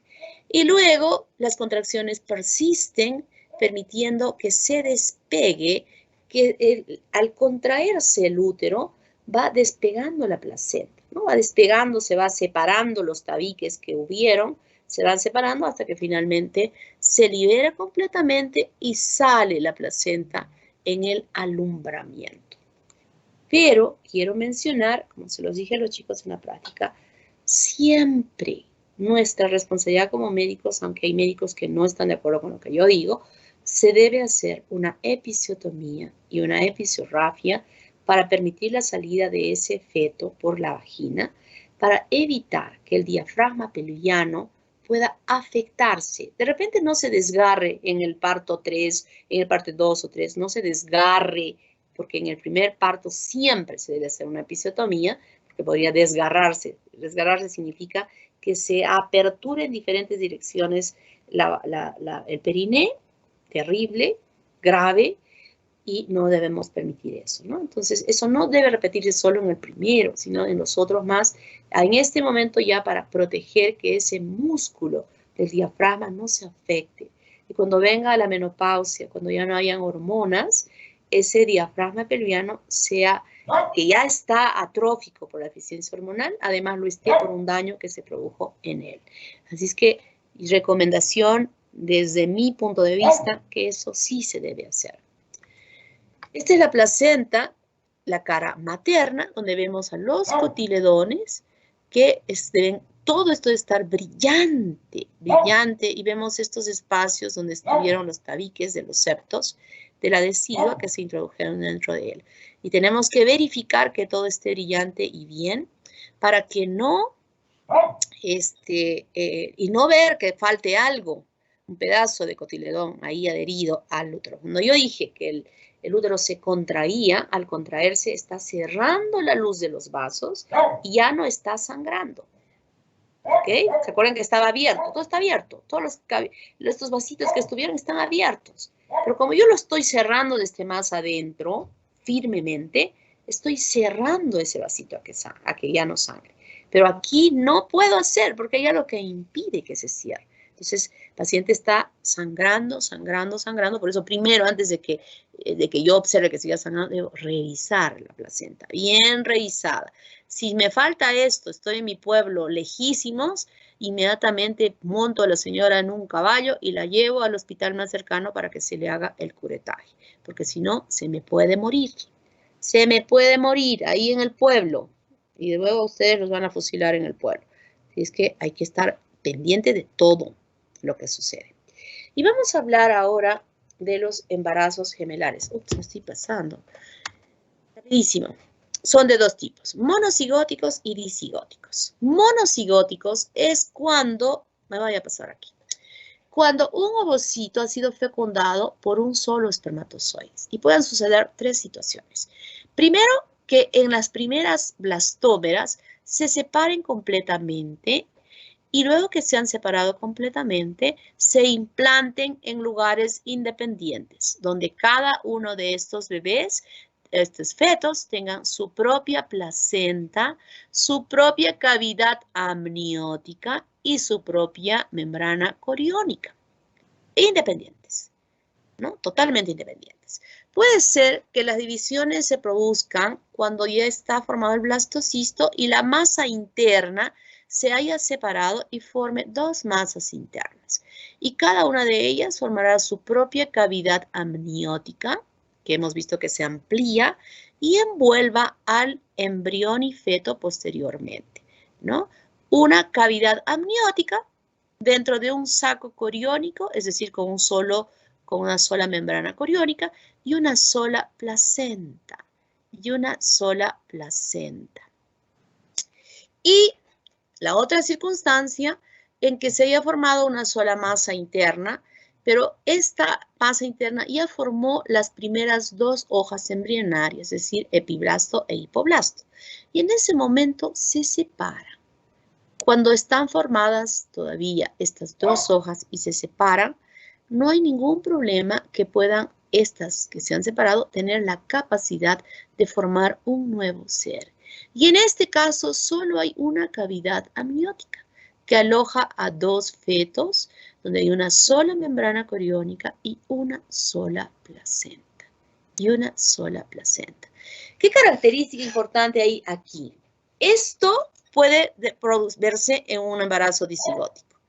Esto puede verse en un embarazo disigótico, pero esto jamás se va a poder ver en un embarazo disigótico, que solo haya una cavidad amniótica. Y otra cosa que jamás se va a ver tampoco es que este tenga un sexo diferente que este. Siempre ambos van a tener el mismo sexo. Igual, obviamente estos. Porque están naciendo de una sola fecundación.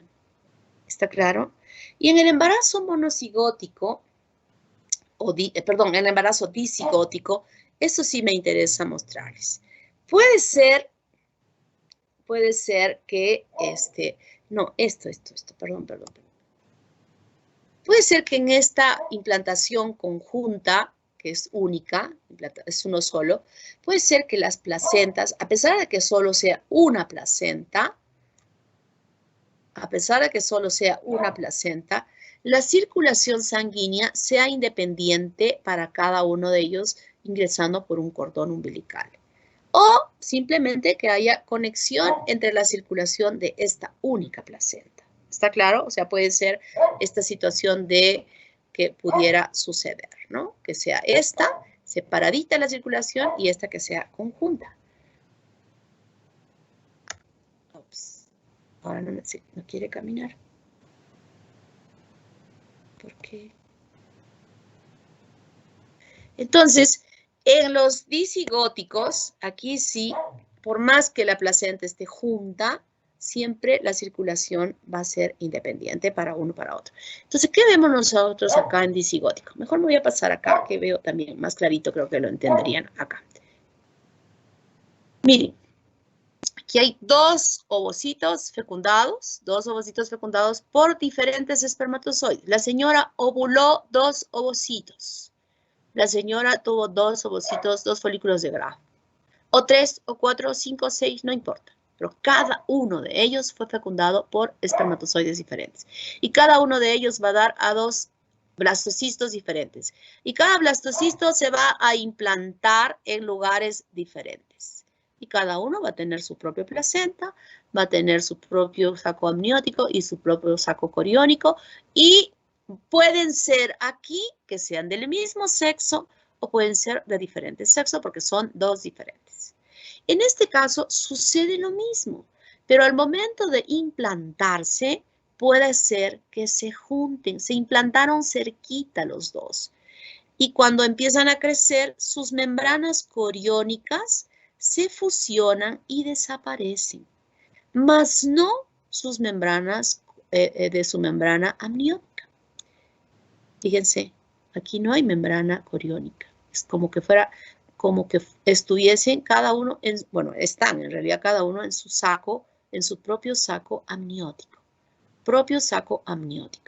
Entonces, tienen una sola placenta, pero esa placenta, como había mostrado en la diapositiva anterior, sí tiene una diferencia en la circulación. De aquí para aquí corresponde a este y de aquí para aquí corresponde a este. ¿Estos pueden tener diferente sexo? Claro que pueden tener diferente sexo. ¿Pueden tener el mismo sexo? También. ¿Está claro? Entonces son diferentes. Ahora esa palabrita que ustedes empleaban para hablar diciendo mellizos, gemelos, no existe la palabra mellizo en nuestro término. Existe la palabra gemelo, disigótico o monocigótico. Así es que ya van a desterrar de su lenguaje esta palabra de mellizo porque no existe en nuestro lenguaje médico. Y entonces nosotros vemos esta imagen, aquí hay una sola placenta, están en sus diferentes bolsas. Podría ser que sean disigóticos o monocigóticos, pero obviamente que esta placenta única debe tener una circulación para esta y para esta si son disigóticos, ¿verdad? O puede ser que sea solo una placenta sin separaciones o con separaciones también si es que son monocigóticos.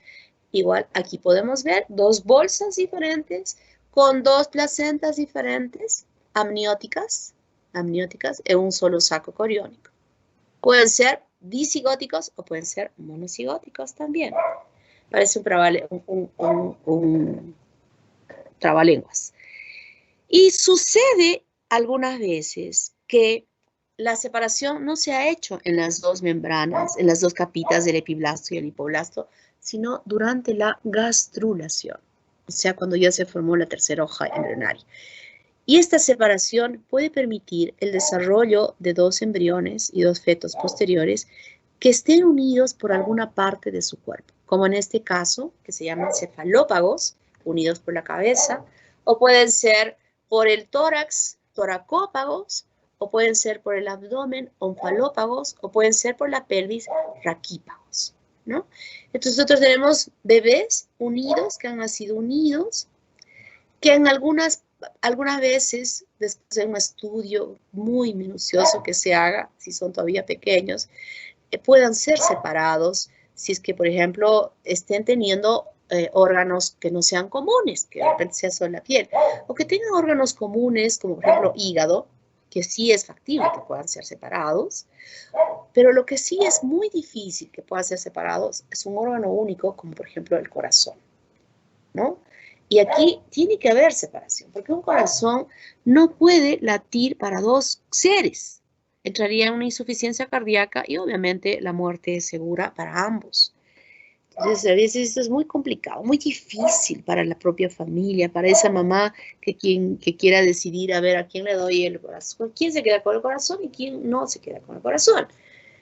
Hay un caso reportado recientemente de chicas ya que habían podido crecer un poquito más, que con los tratamientos, con la ayuda, con el soporte, pudieron alcanzar un tiempo más de vida, que ya eran conscientes y una quería que la otra se quede, porque ya eran conscientes de que les iban a ser sometidas a una cirugía, y la otra decía, no, yo quiero que se quede contigo, no, yo quiero que se quede contigo, pero encontraron un corazón de un donante para que pudiese quedarse una con el corazón del donante y la otra con el propio corazón, ¿no? Y la chica, finalmente, las cirugías pues no son tan simples, son tremendamente complicadas, participan todo un grupo de cirujanos, de enfermeras, es muy complicado, muy difícil hacer este tipo de procedimientos. Y murió la chica que recibió el corazón donado. Cuando ya la chica, la otra, despertó, mi hermana, ¿dónde está? Le comunicaron, fue terrible, ¿no? Tiene que haber apoyos psicológicos para poder tolerar estas situaciones. Hay gente que puede vivir hasta mayores, como estos dos unidos por la cabeza, que me parece que no tienen un buen desarrollo, ha crecido, pero mentalmente no, jugando con carritos, ya son personas mayores, que definitivamente es muy difícil poder, a pesar de que tal vez pueda tener una circulación sanguínea independiente, sin embargo la masa cerebral es común y separarlos probablemente hubiera sido más grave, ¿no? Pero aún así yo veo que no, en la foto podemos ver que no hay esto. Estas niñas están unidas, parece, por el abdomen,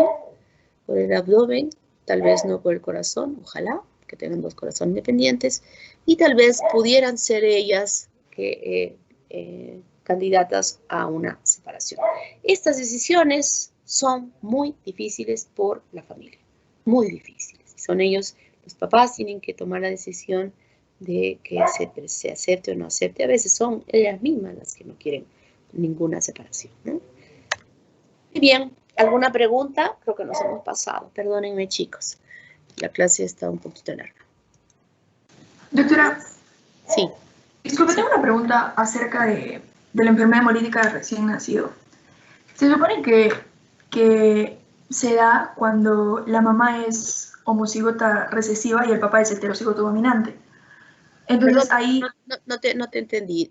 A ver, ¿puedes por favor repetirme la pregunta? Sí, doctora. En la enfermedad hemolítica de recién nacido, se supone que se da cuando la mamá es homocigota recesiva y el papá es heterocigoto dominante.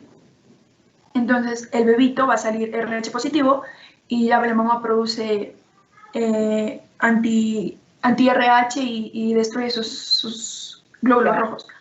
Pero mi pregunta es, ¿por qué no pasa eso cuando el papá es homocigoto dominante si igual el 100% de los bebitos va a salir RH positivo? No necesariamente es así. Cuando sucede esto, que sería otra evaluación, cuando una pareja se va a casar, o se debe casar, ahora piden, por ejemplo, la prueba del HIV, la prueba de la sífilis, para ver si son, o sea, y es una norma que se pide. Y deberían pedir también grupo sanguíneo, ¿no? Grupo sanguíneo. ¿Por qué es que no se llega a dar? No necesariamente, aún en el primer caso que has nombrado, se va a dar. No necesariamente. ¿Por qué? Porque si se sabe de antemano los tipos de sangre de los padres, ese parto va a ser atendido correctamente con el estudio inmediato del nacimiento y con la aplicación de unas vacunas que se le hace a la madre para inhibir la producción de anticuerpos para que en el segundo hijo no llegue a suceder. En el primer hijo no pasa eso. O sea, esta barrera placentaria es muy buena que impide que la madre reconozca a esa sangre del feto como algo extraño. Pero ¿cuándo es que se va a poder hacer ese contacto de sangre? Es en el momento del parto. Entonces lo que se hace es evitar que la madre pueda, su sistema inmunológico pueda reconocer ese tipo de sangre de ese bebé y que ya esté sus células de memoria informadas de que allí hay una sangre diferente y pueda la mamá poder elaborar estos anticuerpos en un pasaje accidental que pudiera haber de un glóbulo rojo y que apenas lo reconoce como diferente, empiece a pasar en IgG de la madre al niño para producir la hemólisis de la sangre de ese niño. Entonces, no necesariamente, ojo, no necesariamente es eso, sino es la atención del parto la que va a evitar que en las siguientes secuencias pueda haber este tipo de enfermedad. Y no hay ningún problema, o sea, puede estar perfecto, si es que ha habido una buena atención. El problema muchas veces es cuando la mujer se ha hecho un aborto previo. Se ha hecho un aborto y en ese aborto, allí sí, definitivamente, ha habido un reconocimiento. Y después tienen, para esa mujer, un segundo hijo. Un segundo hijo. Y en esos casos, siendo el primero en realidad que se evidencia el crecimiento, etcétera, etcétera, etcétera, ese niño empieza a tener, a morir. O sea, es tan grave este problema, es tan grave que llega a morir el bebé, se hacen recambios, bueno, en un momento conversaremos sobre recambios internos, uterinos, del bebé interno para hacer estos recambios de sangre para permitir la supervivencia de ese bebé hasta el momento del nacimiento. Pero el CUMS que se evalúa, que es una valoración de la sangre de la madre que se hace permanentemente cuando ya se conoce de este hecho, nos dice pues está mal, está mal, está mal, está mal, y el pronóstico pues gravísimo y llegan a morir, ¿no?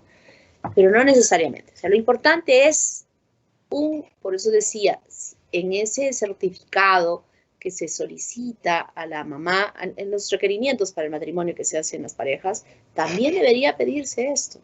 Se debería pedir muchas cosas para evitar que justamente pudieran producirse o evitar que se produzcan una serie de enfermedades como estas, ¿no?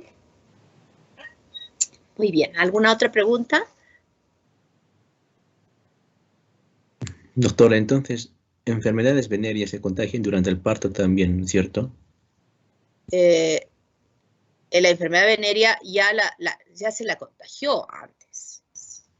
O sea, por ejemplo, la sífilis, si esa mujer está con el treponema pallidum, ya se lo pasó al bebé. Si es que, por eso, otro examen que se debe pedir es ese, ¿no? Si la mujer estuviese con eso, inmediatamente se le da el tratamiento y se evita que pueda haber ese niño pudiera tener esto. Y se le da el tratamiento inmediato, ¿no? Entonces, cuando la mujer, ahora nos vamos, no se hicieron antes, pero la mujer, lo primero que se le hace en la evaluación es hacerle una prueba de embarazo. Está embarazada. Muy bien. Entonces, el médico que le ha hecho la prueba que ha solicitado, ya, cuando se determina que está embarazada, inmediatamente se le pide HIV y se le pide esta prueba que estamos mencionando para ver si tiene sífilis, si está infectada. Si al principio se le hace el tratamiento con penicilina y evitamos que ese treponema pudiera ocasionarle en ese producto malformaciones. Si está con el HIV, inmediatamente a la mujer se le administra durante toda la gestación AZT. Y esta droga disminuye la carga viral y hace que ese bebé no se infecte. Antes, el porcentaje de niños que nacían infectados en mujeres con HIV alcanzaba casi al 30%. Hoy en día sabemos que en mujeres con HIV que están infectadas es 0.3%, o sea, ni siquiera ya llega a 1%. Se ha bajado muchísimo porque se detecta al inicio, entonces se le da el tratamiento durante toda la gestación, su tratamiento, y el niño nace no infectado. Al momento de nacer está bien, morfológicamente bien. Se le hace la prueba que generalmente es buscar anticuerpos en el niño. Lo vamos a encontrar positivo a ese niño, porque la IgG se le ha pasado a la mamá. Y casi hasta el año estamos detectando cada vez menor concentración, pero después del año ya no hay IgG contra el virus del HIV y ese niño definitivamente no está infectado. El porcentaje ahora es bajísimo. Entonces nosotros tenemos que evitar, investigando, que esas enfermedades que son de transmisión sexual puedan afectar a ese niño en su desarrollo. Pero no todo llegamos a investigar. Por ejemplo, no investigamos si la madre tiene citomegalovirus.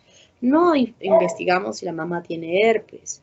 No se investiga muchas veces si la mamá tiene hepatitis. O sea, a veces no se investiga. Y entonces ahí sí el niño va a ver este pasaje vertical de la madre al niño a través de esta placenta y va a afectar su desarrollo normal. Lo ideal es que evitemos, ¿no? Por eso una mujer que planifica embarazarse debe hacerse todas las pruebas habidas y por haber y asegurarse de que ese producto realmente se desarrolle normalmente sin ningún tipo de complicación. Eso es lo correcto, lo que se debe hacer, ¿no? No tener hijos porque, se me pasó. No. Tener un hijo tiene que tener una planificación tanto para su desarrollo como para todo lo demás. Estoy capacitada para tener este hijo, le voy a dar de comer, le voy a vestir, le voy a educar, le voy a ver ¿cómo se dice? Su diversión. Hay una palabrita, no me acuerdo cómo se dice, que está dado en las leyes, que nosotros tenemos que asegurar a los padres a los niños para que se diviertan. ¿Cómo se llama esa palabra diversión? No dice ahí diviertan. No me acuerdo, pero hay que darle todo. Tiene que estar bien planificado en todos los aspectos, en su salud y en lo que viene después de su nacimiento. Entonces, Rogelio, hay que hacer las cosas perfectas, bien hechas para que no haya problemas después. Problemas muy tristes, ¿no? Muy tristes de tener un hijo enfermo con múltiples problemas como resultado de no haber tenido la precaución de proteger a ese niño. ¿Alguna otra pregunta? Doctora, sí. Una pregunta. Mi hermana, yo estoy segura